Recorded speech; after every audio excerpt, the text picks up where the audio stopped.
大家好，又係歐文鳳粵劇廣場。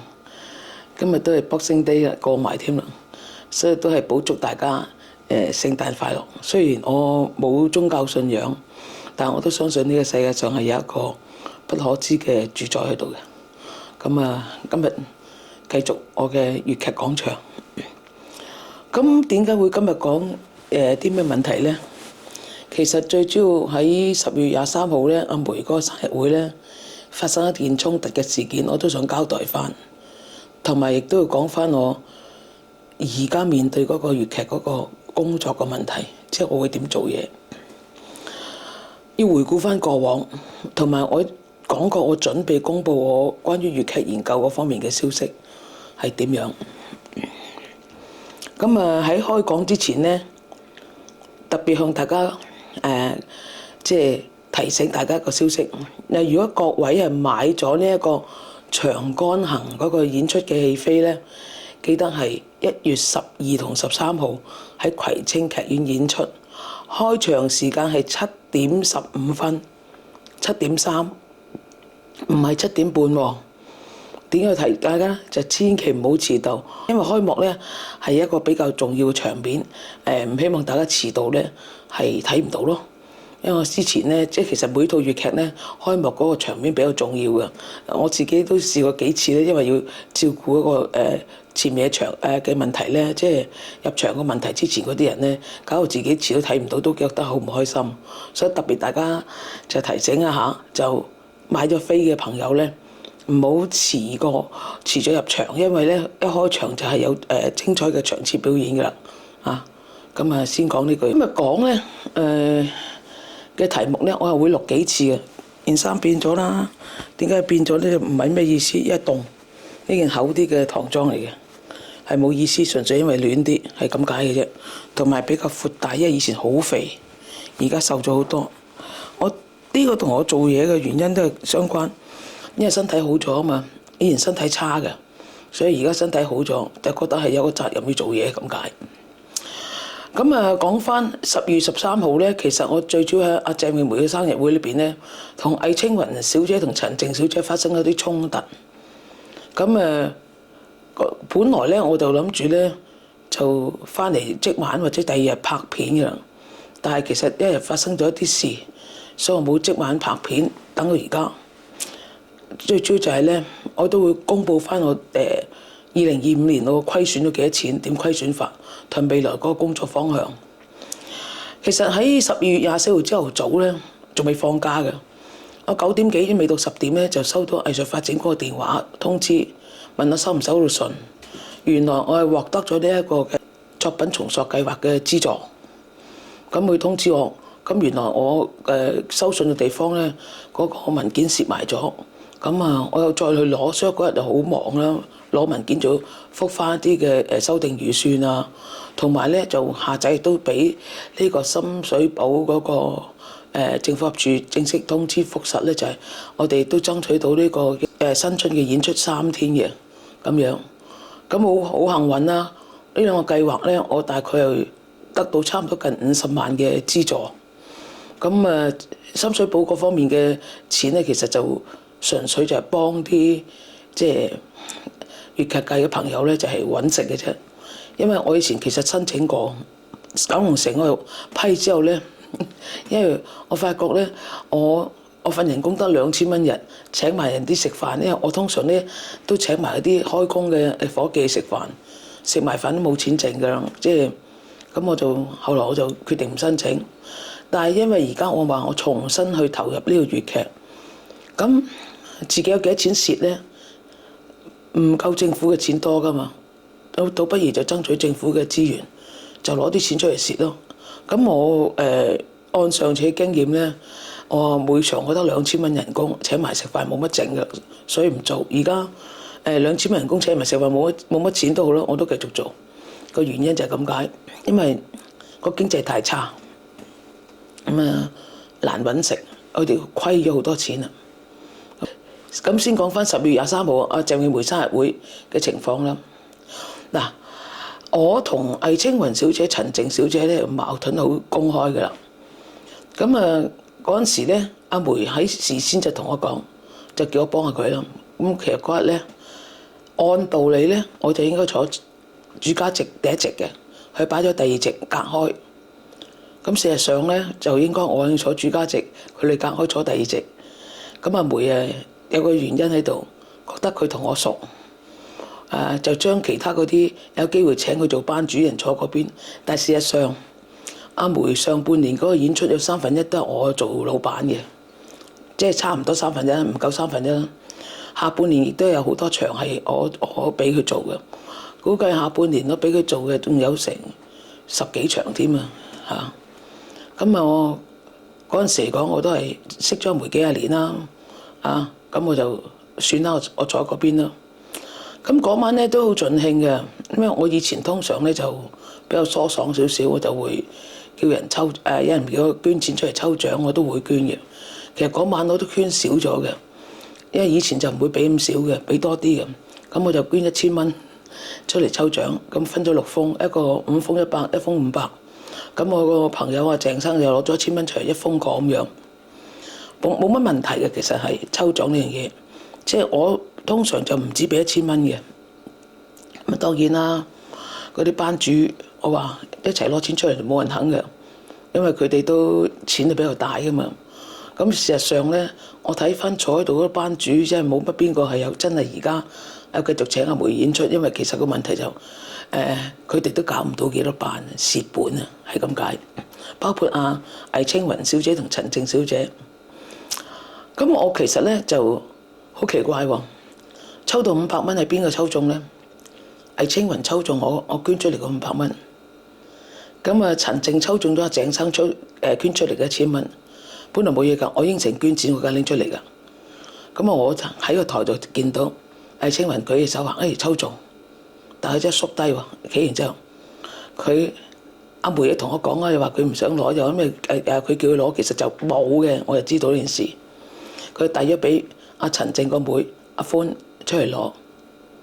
咁我做頒咗獎，我照對住佢，冇人影相啊，當然係頒咗獎。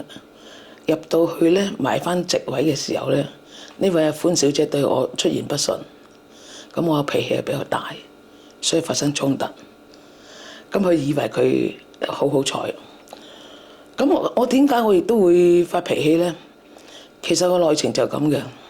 我一直有留意魏青雲小姐，佢即係我公開講明啦，我觀感佢係一個唱念做打都唔合格嘅演員，係垃圾演員。我當其時都同佢講：你係垃圾演員，你可以影咗上網講嘅。咁我觀感嚟噶嘛？佢話唔通你告我誹謗啊？我睇戲我有現場睇噶嘛。咁事實上當晚演唱嘅時候，大家即係留意啊，佢有想去唱同阿梅唱歌，我又有想去再唱歌，佢自己又去唱歌啦。咁另外仲有一位叫鍾小玲小姐啊，鍾小玲小姐咧。即係都類似魏青雲小姐嗰個年代㗎啦，即係差唔多。魏青雲小姐今年係61歲㗎啦嚇。咁阿鍾小玲小姐嘅年紀亦都唔細，都係同我哋差唔多係嗰輩份啦。鍾小玲小姐咧就都係咁樣係學粵劇做大戲，都係啲有做啲職業班嘅。咁比較少人識佢嘅。但係我係聽唱歌啊，鍾小玲小姐大家都係唱阿唐滌生嗰啲戲啊，有一個幽媾，一個就去唱一個劍合釵圓。鍾小玲唱劍合釵圓，大家去睇現場就聽到㗎。魏青雲唱歌就嗌歌嘅，冇唱功嘅。鍾小玲小姐咧，我最近睇過佢演出《跨鳳成龍》，人哋至少有唱功啊，唱念做打都 OK 啊。佢唔覺得佢係標唔標青嘅問題，但係以佢個年紀，佢個格局，咁佢比魏青雲好好多啦。咁呢樣嘢咧就其實係嗰個藝術水平睇到咪唔得㗎。但係點解我唔中意咧？因為我其後我都 check 過，我咪話佢攞到大陸嗰個嘅基金去衰出去我哋大灣區嗰個國家地方嘅。其實我 check 過魏青雲小姐同陳靜小姐都好犀利。我諗佢攞嘅政府資助唔會少於300萬，大概我唔敢講啊，唔會少於300萬。咁而一個咁垃圾級嘅演員攞咁多錢，所以我好唔中意，好唔中意。因為佢攞得錢越多，即係佢阻礙咗新秀發展就越大。而呢啲人咧就係我睇法，佢係思維素餐啦。擺喺度阻住地球轉啦。你冇水平仲出嚟做咩大戲啫？仲據聞佢真係教人添。不過我都喺度公開呼籲，千祈如果你跟個魏青雲小姐學嘅，而家仲係㗎，離開佢。據聞佢哋而家冇乜點教，但係有人跟住佢，唔好跟佢學，學壞手腳，學壞唱腔。呢個就係我嘅感覺嚟嘅，因為佢演出唱念做打都唔合格啊嘛。咁講呢啲嘢，其實咧都係感懷一啲過往嘅情況。咁我嬲唔嬲咧？我脾氣大嘅，我嬲嘅。咁當其時，但係我過後咧，我又覺得我唔應該嬲啊。所以我今日先至錄影，今日已經係到 Boxing Day 都過咗啦，已經係嚟緊27號凌晨啦。即係我通常都而家有時夜晚錄影啊。咁點解要唔好嬲咧？因為事實上經歷咗好多嘢啊嘛，唔係一件事嘛。你要搞一個事業就係一個戰爭嚟嘅。你睇無論我對住即係龍劍生小姐啲跑迷啊，魏青雲小姐呢啲咁嘅垃圾演員啊，即係我都話我會實行一個叫粵劇清潔運動嘛，將啲垃圾元素落歷史垃圾堆裏邊嘛。咁所以咧，我諗清楚我唔應該嬲嘅原因，第一樣嘢就我會公開宣佈，我嚟緊下一屆事務組主席，我會爭取去參選。你參選得唔得咧？得，我絕對有資格參選嘛。我係會員嚟噶嘛，我亦都入過事務組嘅理事會，後尾唔做啫。因為其實覺得即係冇辦法發展機會同埋做有陣時個會比較暮氣沉沉咁樣咁嘅情況。咁但係如果有人利用呢個會嘅名位去爭取自己嗰啲不正當嘅利益，咁我應該我要做嘅事唔係發脾氣，係行出嚟阻止。行出嚟阻止講係冇用嘅，做先至有用嘅。所以我就會預備去參選，將而家現屆嘅主席即係魏青雲小姐一腳踢落台。咁人哋支唔支持我咧？咁我冇得講喎。如果你啲會員支持我，你投我票，咁當然啦，我應承得出嚟做，我就要同事務組做嘢㗎，幫啲事務組做一啲建樹嘅嘢。咁大家都應該都明白我嘅能力係強過魏青雲小姐多聲嘅。因為大家做嘅嘢唔同，佢知道嘅。咁你話佢有冇啲人會支持佢？咁亦都係佢哋嘅自由啊嘛。咁如果佢支持佢嘅話，咁我當然會外邊繼續去做我嘅工作啦。咁至於個會俾佢帶去何方，我唔知道。咁但係咧，我亦都冇辦法話，你一定要支持我，唔好支持佢。即係大家各有選擇，呢個自由嘅。但係我相信咧，如果明白嗰個情況嘅事務組嘅會員咧。大家都唔會企佢嗰邊，因為呢個冇能力同埋咧係謀取私利嘅人，即係我睇到佢係咁樣嘅。咁你話你出嚟做，我出嚟做咪得個講喎，我去承擔責任。呢個我而家做法就係咁啊。第一個就講魏青雲小姐呢件事，即係佢係嗰個咁嘅人，既然佢貪戀佢自己嗰個樣嘢，係浪費咗咁多政府公帑，去做咗咁多我哋嘅眼中認為唔好嘅事，佢係完全冇藝術才能，唱念做打都係垃圾級嘅演員。咁我哋要清潔呢個香港粵劇，呢啲人咪掃落垃圾堆裏邊，我就要出嚟做嘢，我就去選呢個事務組嘅主席嚟緊，應該27或者28年就會選嘅啦。咁我而家會做，咁我唔會話我鬧佢或者嬲佢，冇意思。咁佢抽中咗我個500蚊，抽中鄭生嗰1000蚊，唔係問題，小數目。咁我都話我24號，我都落實晒通知，我都攞咗近50萬嘅資助。雖然啲錢唔係落我袋，都係我同呢個圈子做一個貢獻嘛。因為尤其是嗰啲政府啲政府合署嗰啲，即係政府我哋叫政府神功戲嗰啲演出啦，即係新春有演出嘅日，嗰啲錢咧，我基本上係義工嚟嘅啫嘛。但係我要照顧我班人同佢哋做嘢咧，佢有個生存機制咧，我要攞錢出嚟做班。咁我做呢班至少我唔使蝕自己錢嘛，就係咁解啫嘛。咁亦都回顧翻，其實你搞理想就係一個戰爭嚟。點解戰爭咧？即係而家我重新投入就係預備去戰爭，但係以前都係戰爭。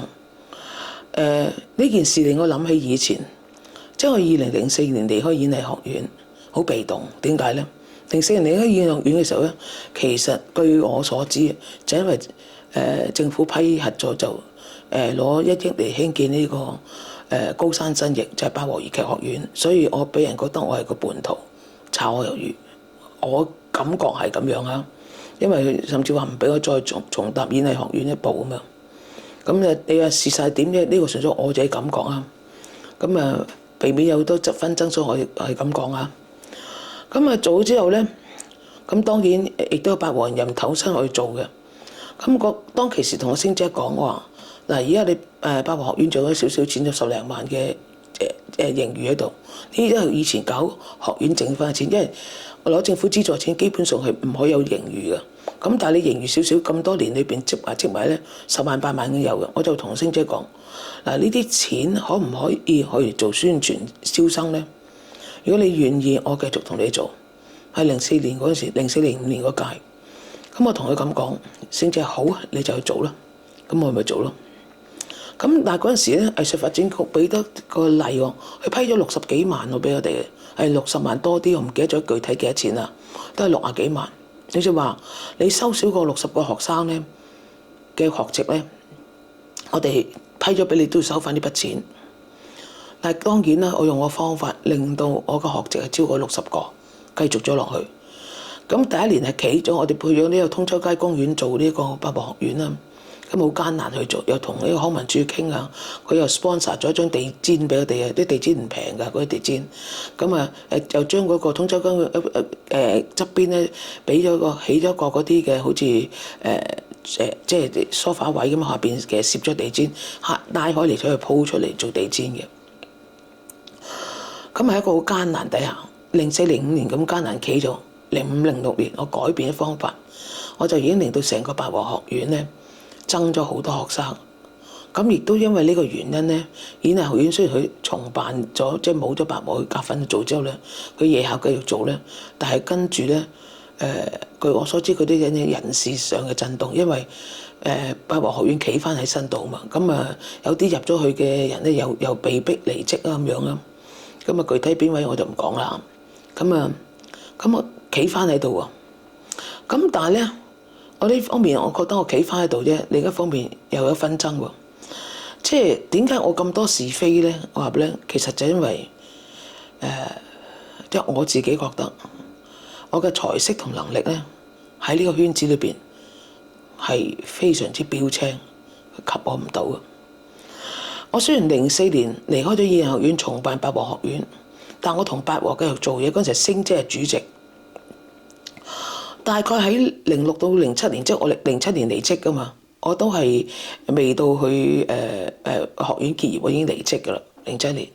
但係06年、07年呢個年度嘅時候，我係幫八和學院、八和會館呢1年左右嘅時間裏邊，我爭取到嘅社會資源咧，差唔多係900幾萬，所以好多人睇到啊。咁我離職之前嗰年咧，我係1年左右啦。我正係嗰陣時，我係爭取咗900幾萬，就因為我揾到太多錢，有人覺得呢啲錢係應該佢哋可以攞到嘅。但係當然揾咁多錢唔係袋落我袋啊，講明先啊。我只係鬥份人工嘅啫。咁佢哋覺得點解係俾你控制住啊？不如就等我嚟分啦咁樣，所以就支持咗汪小姐出嚟選主席，將阿星姐踢咗落台，個來龍去脈咁樣。咁嗰時係我04年離開咗演藝學院，但係我06年嘅時候咧，我已經係令到八和學院嗰個即係營運非常之好。我06年嗰年咧嘅營運咧，大概1年裏邊，即係我哋要交報告啊嘛，係260萬，即係我要喺3月31號前交咗個核數報告俾人哋嘅，一年咁樣噶嘛。咁260萬，而政府又俾咗60幾萬，有90幾萬係我喺社會上爭取，唔係佢淨係攞計劃學費好多嘢去爭取嘅。到今時今日為止，藝術發展局所有資助團體、資助計劃咁嘅情況下，要計算比例咧，佢哋嘅期望就係佢俾3蚊你可以攞到1蚊街外錢。政府大啲認為咧，佢俾10蚊你攞1蚊，但係我啱相反，佢俾1蚊我街外攞3蚊。佢嘅資助比例咧，政府即係藝術發展局資助嗰陣時係八和粵劇學院比例咧，係應該唔夠25%咯。我係到今時今日，我依然係藝術發展局裏邊呢啲藝術團體裏邊，因為嗰陣時八和學院都係1年資助咁嘅情況，我係攞到嘅錢係嗰個比例係最高嘅，冇人可以過到我。因為我有呢個能力，所以我亦都攞到政府錢。你話1年裏邊我攞到900幾萬咁嘅錢去資助，咁實際上我亦都好坦白講，唔計話我爭取到政府支持起呢個高山新翼做八和粵劇學院啦，或者嗰陣時演藝，我喺個歷年十鬆啲年裏邊，我同呢個圈界別攞到嘅資源，包括政府資助街外嘅錢啊，我粗略估計都有1億咁上緊。所以點解我咁乞人憎就咁解咯？能力太強，咁同埋嗰時我個名位唔夠，因為我仲係個編劇，仲後生嘛。即係我講緊20幾30年前，我都係30零歲、40歲出頭啦咁講。咁啊，一個10歲嘅細路哥，如果係鬧市住到一個黃金咧，係人都會想埋嚟搶你。呢個就係我當其時面對嘅情況。所以咧，你要搞一個粵劇咧，一個事業咧，係一個戰爭嚟。即係而家對呢個魏青雲小姐，我都係正式宣戰，因為佢其實點解要宣戰咧？因為佢其實佢冇咁嘅地位，覺得係我敵人，因為佢太渣。但係我一定要有一樣嘢，就係要對所有呢啲眼前嘅障礙，包括啲垃圾咧，我都要有一種宣戰嘅態度啊嘛。呢個態度就係我要點樣去令到我心目中嗰種理想去實踐。當然你嘅理想係咪一定啱？我唔敢講，但係至少我係覺得我自己做嘅嘢，我係問心無愧嘅。就算我而家攞個資助，我有錢，我唔係諗住俾自己袋。大家都知道，其實我生活無憂噶嘛。咁啊，錢多錢少唔好理啦。最主要就係我生活上係好簡單嘅啫。我唔係一個追求好奢華生活、好奢侈嘅人。以我而家生活同我而家嗰個情況，我其實喺呢個香港地啊，甚至呢個世界上，我都係其實幾人上人嘅啦。因為咧，因為金錢呢樣嘢係睇你嘅眼光，你嘅態度點面對啫。即使我瞓街，可能我執嚿垃圾翻嚟食，我覺得好舒服，都可能係好過好多人一樣。即係唔好話邊個錢多定錢少。我係一個知足嘅人，喺物質嗰方面我唔貪嘅。咁但係咧，你要發展嘅理想，你必須要做。咁我而家25年，公佈翻個25年我嘅收支狀況係蝕咗幾多錢啊？25年咧，我總共係搞咗19場演出，19場演出，因為好多俾人哋去攞晒嗰個場地book 唔到場。我攞咗大概214000蚊政府嘅資助，214000蚊，因為我係24年可能決定我都係唔移民啦，25年重新開始做，我就申請翻政府資助嘅嘢。咁啊，先攞翻啲錢啦，但係唔多啦。幾個計劃加埋214000蚊到，但係咧，我自己個人嘅虧損咧就係40萬多啲，所以連埋政府21萬幾啦，呢19場戲應該就虧損咗大概62萬到啦。諗下我自己呢個40萬零幾千蚊出嚟，嗱，呢40萬零幾千啊，我冇計算到攞編劇費、我嘅版稅、我做統籌嘅人工，我家姐幫手做經理嘅人工，全部冇計算落去嘅，係現兜兜拎錢出嚟虧損嘅錢。當然我要交計劃報告，我哋原則上我寫劇本我會報翻條數落去，但係我自己條數呢個係虛數俾政府，因為要話我真係要係知嗰筆錢，實際上你係知嗰筆錢啊，自己俾咗自己啫嘛，係咁解。而我現兜兜我要蝕嘅錢係40萬零幾千啊。呢個就我2025年嘅做法。咁我決定要搞劇團，我都講過，我一定申請政府資助嘅。我申請政府資助。咁我亦都見到申請政府資助，亦都一件好開心嘅事。我哋嘅特區政府搞粵劇嘅基金，佢哋資助政策變晒，係我舉腳贊成啊，歡欣鼓舞啊！點解啊？政府資助粵劇機構終於明白咩叫大佬官效應，咩叫做啲人喺裏邊即係使龍溜去揾錢嘅。而家政府資助嘅政策呢，有一樣嘢，佢講明我而家唔係幫班主賺錢，即係亦都變相唔係幫演員賺錢。佢其實呢，我資助你嘅製作費，我資助你嘅推廣嘅錢，我資助某部分好似編劇嘅錢係去資助嘅，我唔資助你演員或者行政人員、導演嘅薪金。基本上一個劇團咧，大小嚟講都好啦，你越大劇團咧，演員嘅薪金個比例越高啊，可能去高到80%以上。但係你一般細啲嘅劇團或者人員嗰啲新手多啲，你都去到60%或者70%或者係咁上下嘅六成以上。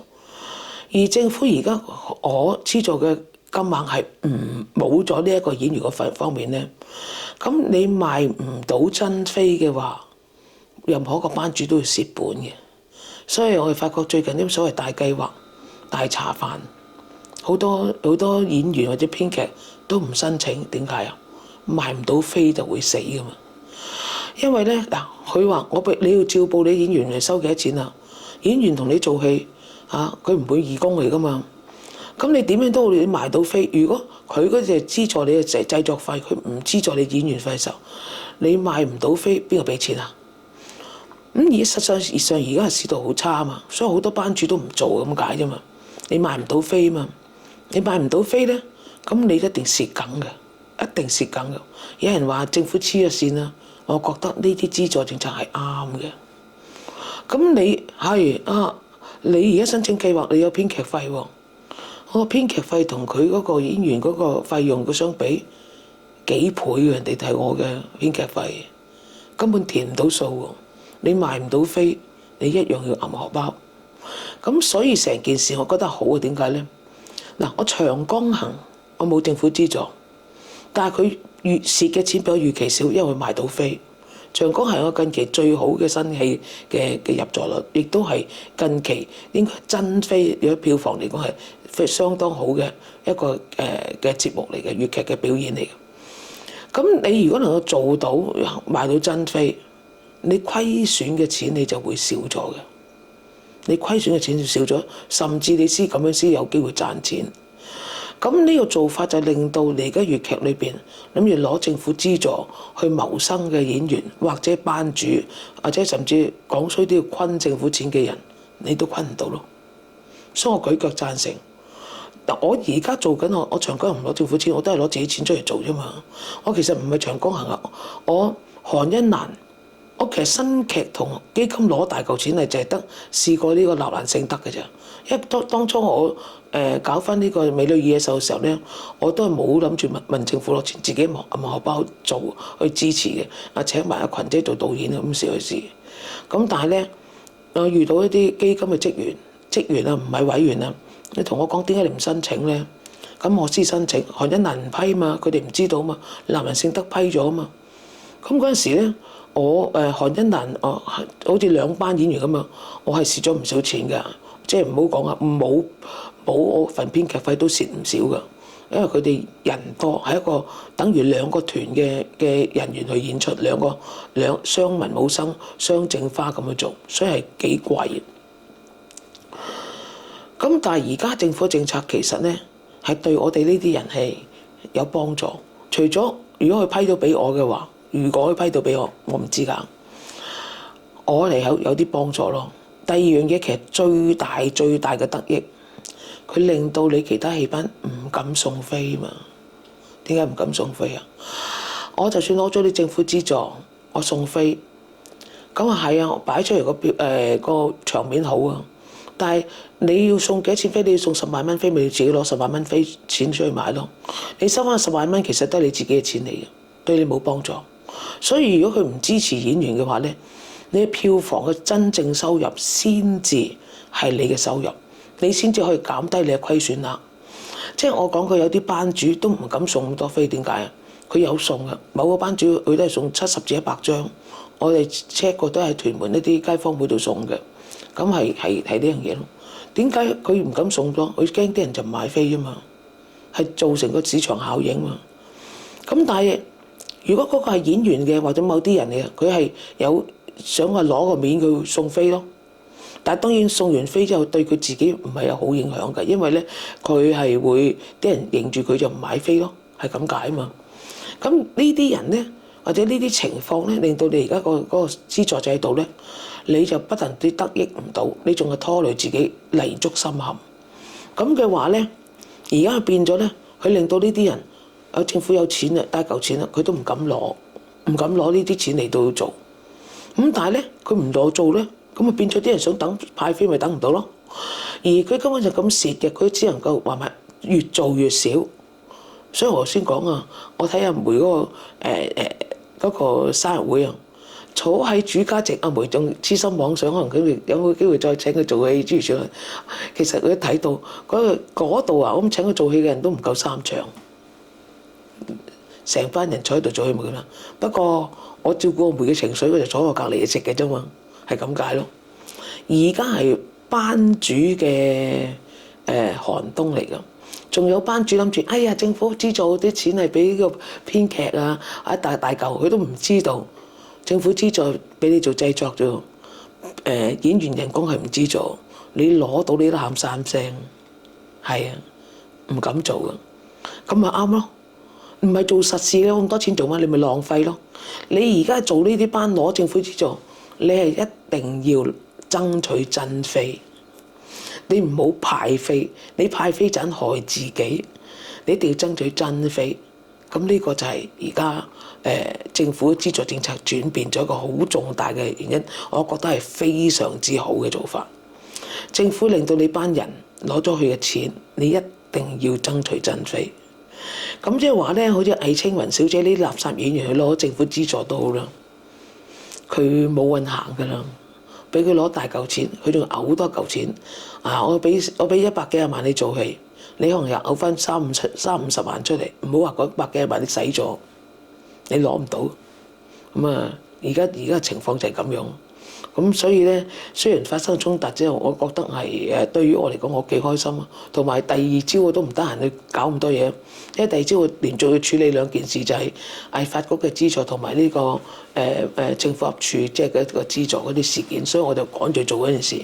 跟住係聖誕節Boxing Day，我冇乜活動嘅，我咧匿喺屋企，但係我真係好耐冇點休息，就休息咗2日係咁解啫嘛。咁啊，所以咧就嗰陣時冇即時答，而家就答翻。就關於我同魏青雲小姐個衝突啦，咁啊當然啦，都祝呢位垃圾演員聖誕快樂，早啲收水啦，係咁解咯。你都冇前景嘅啦。咁我亦都正式通知你，事務組下次選主席，我會出嚟選。咁我既然覺得我要做清潔香港粵劇界嘅運動咧，要掃除垃圾咧，我講冇用嘅，我做出嚟俾你睇。魏青雲小姐。嚟2年後啊，應該我就同你係一個對決。你係冇資格同我對決嘅，你冇乜實力。我係借咗事務組個位嘅啫，只不過。但係我會做事，但我正式通知你。今日到此為止，但係我係未完，我會繼續佢會錄呢一個嘅粵劇嗰個即係戲曲史同埋研究嘅成果嘅問題。呢個呢，即係我都會跟住就會講。好啦，祝大家聖誕過後依然快樂，嚟緊嘅新歷新年又係快樂，身體健康係最重要嘅。多謝大家，拜拜。